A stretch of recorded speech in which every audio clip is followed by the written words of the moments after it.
In 1984, a man auditions for the TV show Press Your Luck.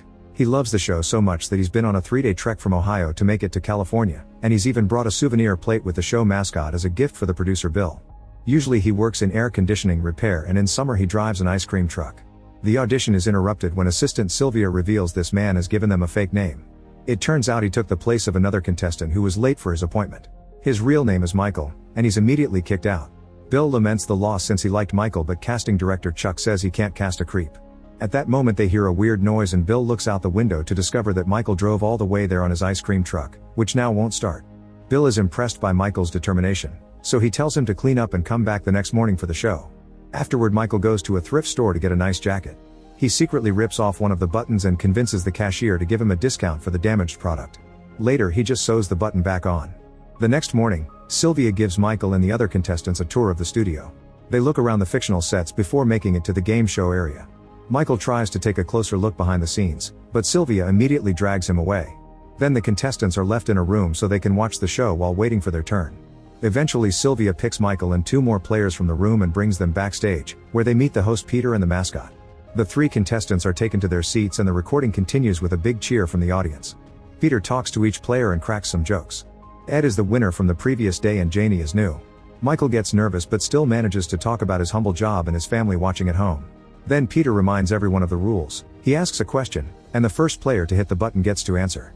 The other players can agree or offer their own answers.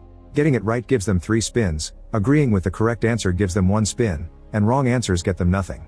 For the first question, Janie answers and the guys agree with her. She gets it right so everyone gets spin points. For the second question, Michael presses the button before Peter finishes talking and guesses wrong. Ed gets the third question right and the others agree with him, so that's more points for everyone. Michael finally gets a question right when Peter reads the fourth one. Before starting the next phase, they have a short break. Michael wants to make a phone call but Sylvia explains it isn't allowed. After the break is over, Peter spins the contestants' chairs so they can see the big board. It's a huge screen with various prize panels and a light that randomly highlights one of these panels. The players can press their button to stop the light and get whatever prize it lands on, or they can pass their turn and let their opponents go first so they can get the bankrupt space. The player with the lower score goes first, and that's Michael. Michael concentrates on the board and does 2 spins. First he gets $2,000, then he gets $1,500 and a free spin. Unfortunately his third spin lands on the mascot space and he loses everything, causing him to curse aloud. The production team isn't happy about this since they aren't allowed to put curses on a family show.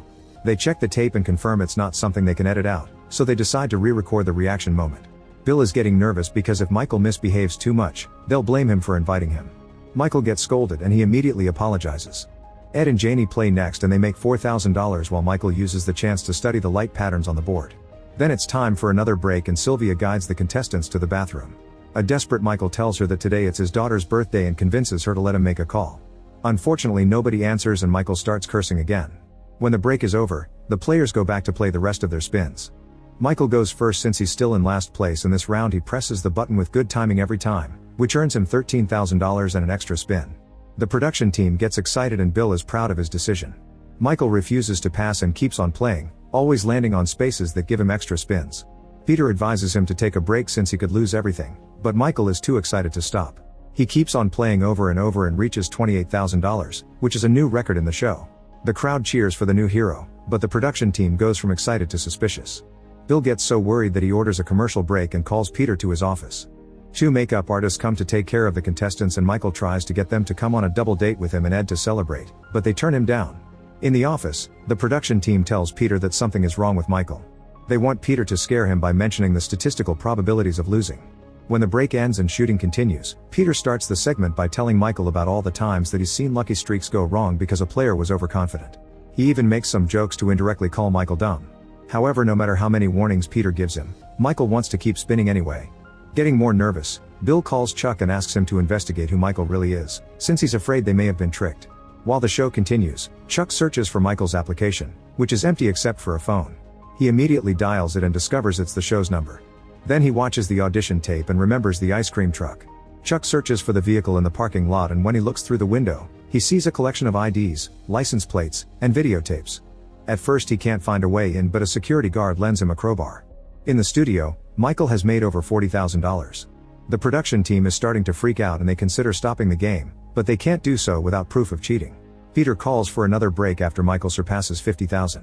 Soon Chuck returns to his office with all the papers he took from Michael's truck. There's a business card with the name Lyle Roberts, so Chuck calls him pretending to be a clerk from Justice Court.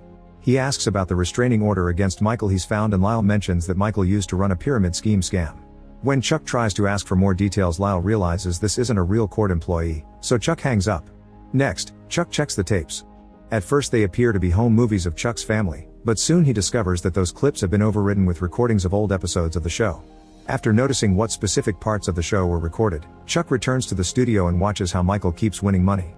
Following Michael's eyes, Chuck realizes he's memorized the light patterns, and that's why he always knows when to press the button.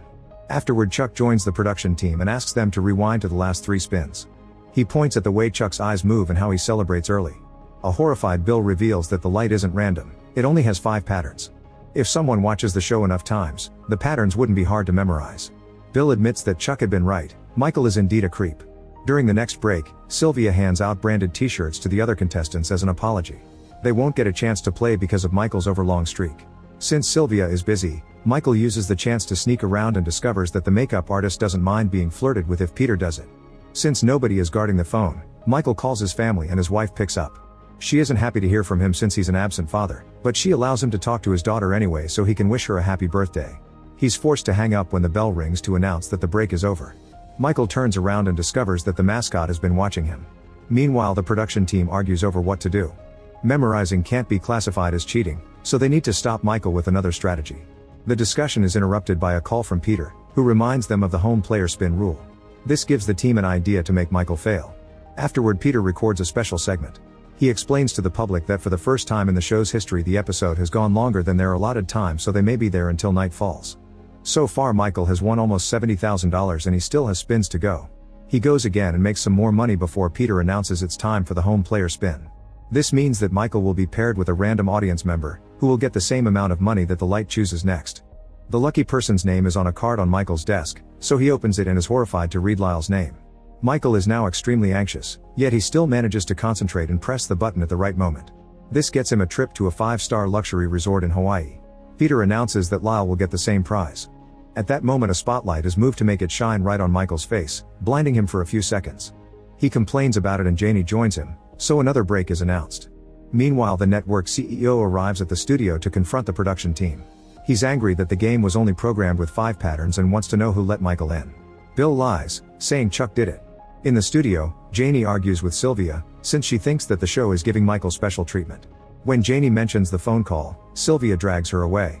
Michael tells Ed that the showrunners are messing with him because he knows the name on the card, and Ed thinks it was a coincidence, but Michael doubts it. Ed starts to wonder if Michael is doing something wrong. Getting too nervous, Michael goes for a walk to clear his mind and discovers that the phone is gone. Chuck corners him and asks him who he's been calling, causing Michael to panic and run out of the studio. He hides in his truck and discovers that the lock has been broken. When he tries to talk to a guard about it, he gets ignored. Then he tries to talk to a cop, but the man says he just arrived because the studio called for backup. Michael walks away and finds cops everywhere, so he starts assuming they're there for him. After sneaking around for a while and only finding more cops, Michael has no choice but to go back inside. He chooses the wrong door and accidentally walks into another show. The host thinks he's a guest, so he invites him to sit. Michael shares that he just wants to have breakfast with his family, but the only way to do that is by being on the TV screen while they watch. He also says that everything he's done during the past few months was for the sake of his daughter. The interview is interrupted when Sylvia comes to drag Michael back to the correct studio.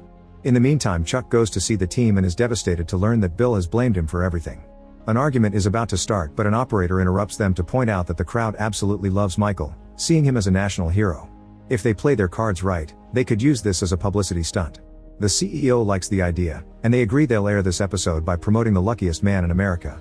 The show continues and Michael keeps on winning. Chuck returns to his desk to cry in private and looks at the phone he took away. When he presses the redial button, he gets to talk to Michael's wife. Soon Michael's money passes the $100,000 mark, which in 2025 would be $300,000. The production team is celebrating only to freeze when Peter announces he has a special call for Michael. Chuck puts Michael's wife in the air and she insults him, saying she's tired of his tricks. She asks him to sign the divorce papers before hanging up. The studio falls silent and not even Peter knows what to say. Michael freaks out and leaves his chair, so they take another break. The production team is freaking out and tries to discover who did this, but the sound technician says he got a note signed by Bill. The editor points out that he can cut this segment out and they should keep playing. However, Sylvia informs them that Michael refuses to come back. Bill goes to talk to him and informs him that they know what he's doing. But they can't stop him. If Michael wants the money, he must finish the game. When Bill calls him a star and a national hero, Michael agrees to go back as long as they let him call his wife first. He picks up the phone only to realize he isn't brave enough to talk to her, so he returns to the show without making the call. For the next round, Michael passes his turn to Ed. The crowd celebrates his kindness while the production team is in shock. A furious Bill smashes the souvenir plate. They agree to air this episode only once and then bury the story forever. After Ed and Janie play, the turn is passed back to Michael, who has one spin left.